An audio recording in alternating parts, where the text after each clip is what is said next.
we're giving away this 1200 horsepower turbo Trans Am. Go to lsnasty.com. Every dollar you spend is an entry to win.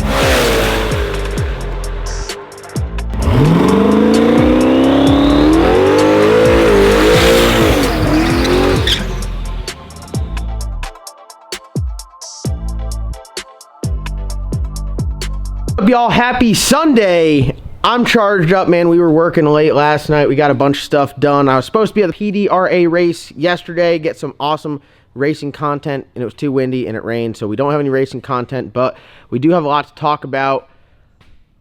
We got this Trans Am right here that we're giving it away. I don't know if you guys live under a rock or not, but never given away a car quite of this caliber. It is a full-blown street strip monster, 1200 horsepower turbo LS forged internals, built 400, Holley EFI, 91 millimeter turbo, S60 rear end. The cage on it is unbelievable. It's got a parachute, trans brake, all the goodies. Giving this thing away over at lsnasty.com. You guys need to go over there and pick up some merchandise and get automatically entered to win this thing.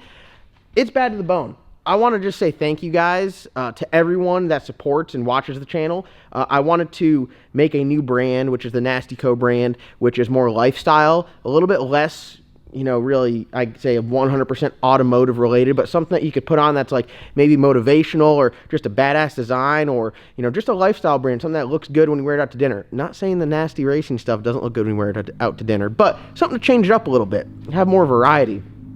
We dropped 3 Nasty Co shirts, and you guys absolutely loved them. You guys picked them up. Thank you guys for that, because that one design, well, really, 3 of the designs I kind of created myself and thought about them. So to see that you guys like them is absolutely awesome. And not only do you get a badass design on the shirt, the quality is the highest that I can offer. They don't make a better quality shirt out there. And you have the ability to win a car. So you get like 3 badass selling points on it. Shirt looks sick. It's super comfortable and will last forever. And you can win a whole ass car from it. So I try to give you guys the most bang for your buck, and I just want to thank you guys for watching, supporting, and for supporting the different brands. You know, Nasty Racing, Small Tire Outlaws, Nasty Co, all of those brands would not be possible without you guys. And we're going to keep making badass shirts, and we're going to keep giving away badass cars. So you guys can win that. lsnasty.com is the first link in the description below. We also got key tags out there as well, so pick that stuff up. We are talking about my daily right now, the Catfish, the Polywog, the F-Body, the 4th gen. Now, you guys understand that I love F-Bodies. I love Camaros. The first car that I had was a Camaro, and that's the Camaro. And then shortly after there, I picked up a Trans Am, the Salty Chicken, and then the Crispy Chicken. And now, sorry, the Salty Chicken, the Boosted Rooster, and then now we have the Crispy Chicken, which we're giving away. And this is my daily right here. This is what I've been daily driving. I've been driving the trucks none. I've been daily driving this. This thing is absolutely mint. I got it off of a subscriber up in, I think it was like Delaware or Maryland. And this thing is absolutely awesome. I love it so much. It drives great. It's got 180,000 miles, leather interior, manual. When I got it, the clutch did not work. We found a clutch laying around here in the shop and put it in there. It's like a twin disc clutch. It was absolutely smoked, but for the 350 horsepower that this LS1 will produce, it is right at home. So I mean, listen, I hop in this thing, I daily it. It probably needs some rear brakes. I just noticed that. Can you guys see that? Yeah. We'll address that at some point. When I say this thing's got like some Flow Monster exhaust on there, I'll fire it up because it does sound pretty good. I'm not gonna lie. Like, I enjoy driving around. Honestly, when I go to drive it a little bit later today, I might take the T-tops out of it because I'm just a big fan of like America, mullets, horsepower, loud exhaust. Listen to this thing, dude. It's like I ain't had a stock car in a while. But I mean, this reminds me of high school. One of my buddies from back in high school, Mike Wright, they had like a tire shop and they worked on cars and like a whole service shop. He had a red manual F-body. It was lowered. It looked absolutely awesome. I'm gonna see if I can find any pictures of it to put on here. But I was just like the biggest fan of it. I had my 5th gen, which is like a damn hippopotamus compared to one of these. And Dude, I've been in love with these all along. Now, I'm known to just like take things from street car and make them race car, but I want to spice this up, keep it budget, and make it a good daily. So I thought this would be a very good opportunity to do a build series, involve you guys, kind of pick and choose what parts you put on here, keep it as budget friendly, keep this as realistic and as attainable for you guys at home as possible. I picked this car up for 5,500 bucks. I mean, if you guys, like, this is how I look at things. I look at time and money. You know, if you just really get a side hustle going on, if you can make an extra $500, $800, $1,000 a week, just hustling after work. You work from 9 to 5. Well, you got from, let's say you take a half-hour ride home and a half-hour to eat dinner. You got from 6 o'clock until midnight to go and make some money to get you a hot rod, get you a toy. And that's kind of like how all of this started. Is that's what I would do. I would work, you know, my 8:30 to 5:30 job, and then I'd come home, and at 6:30 I'd work until midnight, 1 a.m. grinding, trying to make some extra money.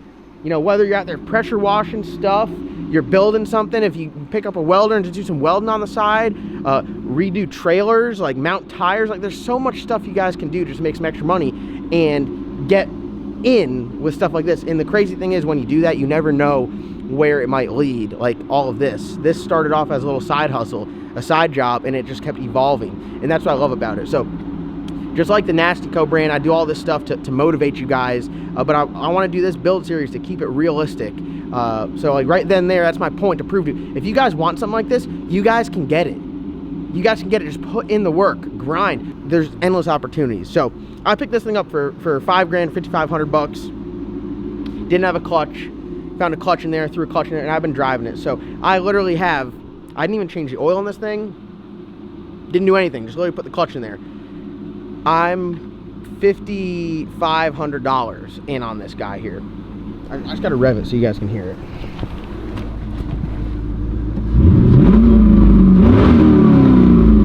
Dude.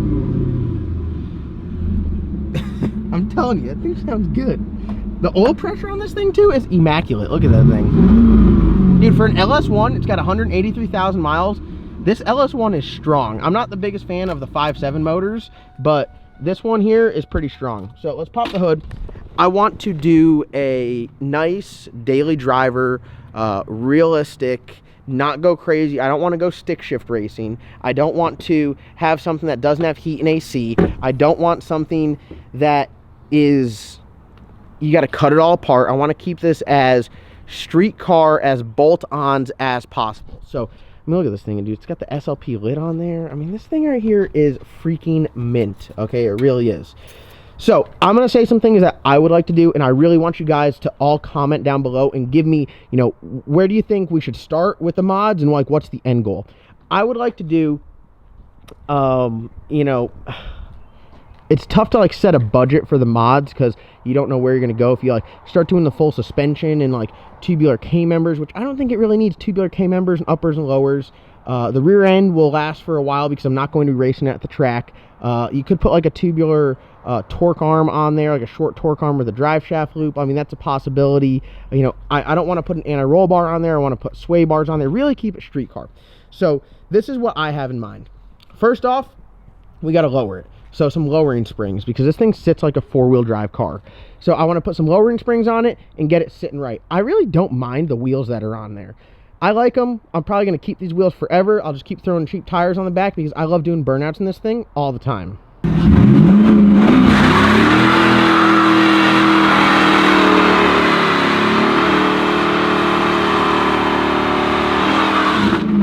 Next up, obviously, we got to make it a little bit louder. I don't hate the sound, and I really don't hate the volume.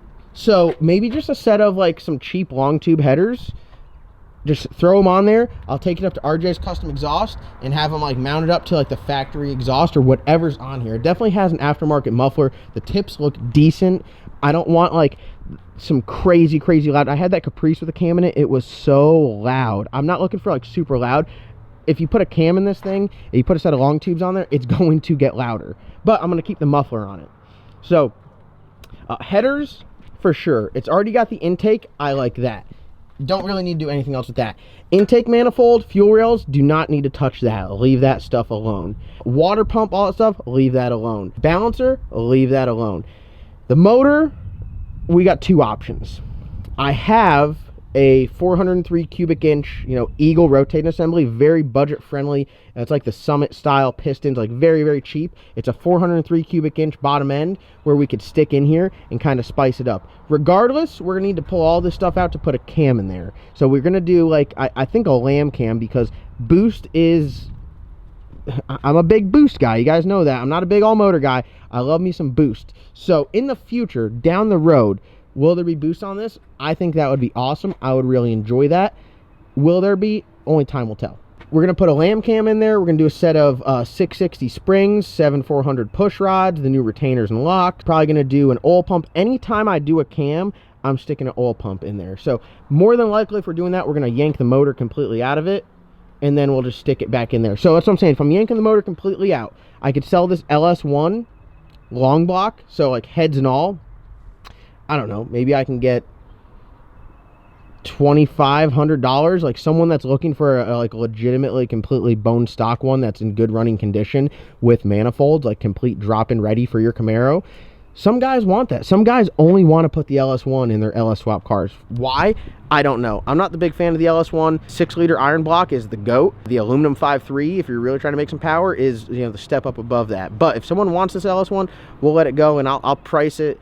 If you want to pay the LS1 price, I'll price it that way. I wouldn't mind putting a little motor in there, a little 400 cubic inch deal. And I have the stuff laying around, but it's cheap though. You're talking about, if you guys are doing it all yourself, you're talking about being in only $200 or $2,500 for, pistons, rods, crank, get some machine work done, local machine shop, take in there, say, hey, daily driver, not trying to make a bunch of power, just want something good, reliable, have good oil pressure, don't want to work on it. They should be able to get you knocked out. The LS is like very, very cookie cutter. If they can't do that, you're at the wrong machine shop. You could take that to TCAM Performance and say, hey, give me the quick and dirty on this guy. We want to get going, driving, street car daily. They'd say, boom, not a problem. Let's see what else. What else we got to do? I mean, that's like pretty much it. Headers, cam, injectors, go some fast 85s. I mean, dude, that's kind of where I'm leaning towards. So keep it budget, little cam only deal, but have a cam in there that makes good power, the lamb cam, but is also going to be set up for boost. I think personally, I wasn't going to say that in this video, but down the road, I'd love to put like a blower, like a positive displacement, like a Whipple, a Kenny Bell. I'd really like a Kenny Bell, because when I was a kid, I used to watch videos on YouTube of 03 Terminator Cobras with a Kenny Bell swap on them, and holy shit, that blower is just like, I don't care if it makes the most power. This is not a race car. I just want it to sound cool, look good. They have those big polished blowers on there. Dude, if you get a Kenny Bell, oh my god, dude. That shit right there is just, it's so badass. They sound so insane. So like maybe like a little Kenny Bell on there. I know everyone's going to say, oh, dude, put the LSA on there. Which, yes, we can put the LSA on there. But if I build it, I can drive it around. I can enjoy it. I can put miles on there. It'll sound good. It'll have some more pep. It'll sound great with the chop. And then everything will be set up. If we do decide to put a blower on there, boom. You keep all your power steering and everything like that. Power steering, AC, all that stuff, you're good to go. So I want you guys to really comment down below. What do you guys want to see out this? The only reason I don't want to go turbo on it is because you have to then just move a bunch of stuff, which we can do, but this thing here is my daily. So I want to like bring it in the shop, put a set of headers on it, drive it. Pull it in the shop, yank the motor out, put a new one in there, drive it. I don't want it to be like a turbo build and all this other stuff. I know the Huron speed kits, which I would recommend for this, 10 out of 10. They go on very quick, but that's not something. I've got a bunch of turbo cars. I want something that is going to be fun to drive around. So comment down below, what do you guys want to see out of this thing? We're going to keep it manual transmission. I'm going to try to keep that stock rear end in it for a while. We're going to lower it, make it look good. We're going to have some good sound. But like, what else? What do you recommend? You guys know where my heart's at. That T-Cam Lamb Cam is just tough. I mean, it's one of the best sounding cams out there on the market anywhere. Makes really good power too. Comment down below. I need your help. This is going to be y'all's build series, and I need you guys in the comment section to help me out. So thank you guys so much for watching this build series here. We're going to keep it budget. We're going to keep it realistic. Every time we put mods on this car, I will put the parts in the description. I'm going to make a playlist for this as well, so you guys can see it start to finish, head to toe. Where this car starts off as a bone stock 99 Camaro to where it ends. Ideally, in my mind, maybe a couple years down the road, we'll have a 750, 800 horsepower, street driven, flex fuel street car with heat and AC that you can drive around where the radio still works. That would be my end goal. So keep that in mind when you guys are telling me the mods. That's what I would like. If you guys have a better idea, don't be like 2,000 horsepower street car. It ain't happening. It ain't happening. So thank you guys so much for watching. Like always, comment, like, subscribe. Don't forget to go to ellisnasty.com, pick up some merchandise. We'll see you guys in tomorrow's upload.